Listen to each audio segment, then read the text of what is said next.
Shalom bien-aimés, alors que nous entrons dans cette nouvelle semaine, notre reconnaissance va naturellement à l'endroit de l'Éternel, notre Dieu, qui nous amène de gloire en gloire. Lorsque nous demeurons à ses pieds, c'est clair que notre vie prend de plus en plus son vrai sens. Cette semaine, je nous invite à réfléchir à quelques promesses bibliques, que la Bible est un livre plein de promesses, mais que nous n'expérimentons pas toujours en tant qu'enfants de Dieu. Et il est question pour nous d'y réfléchir profondément et de pouvoir comprendre ce que Dieu est en train de dire, de pouvoir vivre ce que Dieu nous a promis. Ce matin, je nous invite dans Jean 8, les versets 31 à 32. Voici ce que la Bible dit. Il dit aux Juifs qui avaient cru en lui, si vous demeurez dans ma parole, vous êtes vraiment mes disciples, vous connaîtrez la vérité et la vérité vous affranchira. Si vous demeurez dans ma parole, vous êtes vraiment mes disciples, vous connaîtrez la vérité et la vérité vous rendra libre. Ici, déjà, la première vérité qui en ressort, c'est que le Seigneur Jésus dit que sa parole est la vérité. Et c'est vrai que c'est tellement contesté, n'est-ce pas, cette affirmation aujourd'hui, parce que combien de fois n'avez-vous pas entendu c'est un livre des Blancs qui est venu pour vous aliéner, qui est venu pour vous assujettir, ainsi de suite. Donc, plusieurs mettent en doute, n'est-ce pas, la véracité de la parole de Dieu. Donc, et ils ne sont pas d'accord avec le fait que la parole, la Bible, c'est la parole qui vient de la bouche du Créateur de l'univers, le Dieu Tout-Puissant. Et maintenant, je nous invite ce matin un peu à réfléchir là-dessus. Pourquoi est-ce que nous, on peut avoir cette confiance ferme-là que la Bible est la vérité? Déjà, la Bible a été écrite sur 1600 ans. Bien aimé, c'est un livre qui a eu 40 auteurs. Donc, ça veut dire que des auteurs qui ne se sont même jamais connus, n'est-ce pas? Qui a été écrite sur 3 continents différents, en 3 langues différentes, n'est-ce pas? Par des docteurs, des rois, des bergers, des prophètes, des illettrés, par toutes sortes de personnes. Mais la Bible est cohérente, malgré le fait que peut-être une partie de la Bible a été écrite en langue 600 avant Jésus-Christ, une autre partie a été écrite en l'an 100 après Jésus-Christ.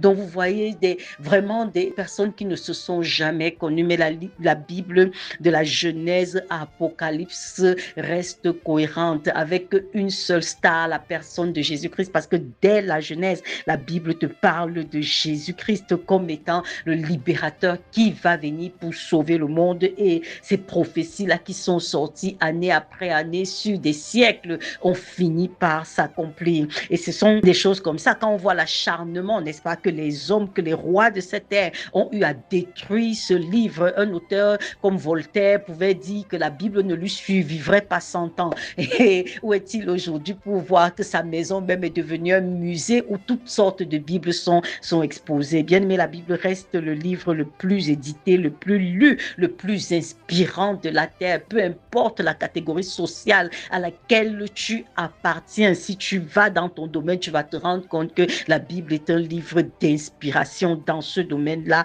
aussi. Et c'est la raison pour laquelle nous pouvons dire que la Bible, c'est la parole de Dieu et c'est vraiment la vérité qui rend libre, parce que au fil des générations, elle a affranchi les prostituées, comme la femme samaritaine, les voleurs comme Zachée, vous voyez ça, les meurtriers comme Paul, les magiciens comme Simon, les occultistes, vous voyez, elle a délivré les possédés, les démoniaques et tout. Vous voyez ça, non? Elle a guéri des maladies incurables comme celle de la femme à la perte des sangs. Elle a ressuscité des morts comme Lazare, et ainsi de suite. On voit que la parole de Dieu est certaine. Elle est digne de confiance, bien-aimée. Elle est digne de confiance. Elle a plus d'avance que la science, bien-aimée. Lorsque la science te disait encore que la terre est plate, la Bible t'avait déjà dit longtemps à l'avance que la terre est ronde, n'est-ce pas?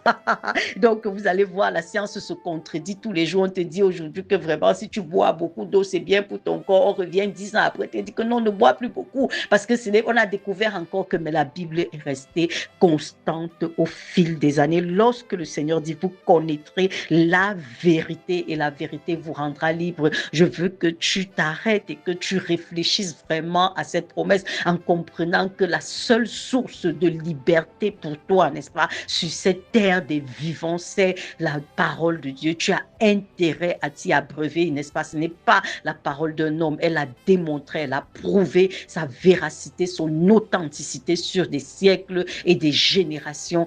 Tout le monde aujourd'hui est unanime que c'est le livre le plus influent, le plus inspirant, que tu l'aimes ou que tu ne l'aimes pas, tu dois le reconnaître. Alors nous avons intérêt, lorsque le Seigneur dit, si vous demeurez dans ma parole, vous êtes vraiment mes disciples, vous connaîtrez la vérité et la vérité vous affranchira. Il n'a pas dit vous connaîtrez une vérité, non, il a dit vous connaîtrez la vérité, l'unique et la seule, la parole qui sort de la bouche de ton Créateur. C'est lui qui a créé les cieux et la terre et qui sait comment est-ce que cela doit fonctionner. C'est lui qui t'a créé et qui peut dire comment est-ce que tu dois fonctionner pour être au mieux de ta forme et pour accomplir le but pour lequel il t'a créé. Shalom bien-aimé.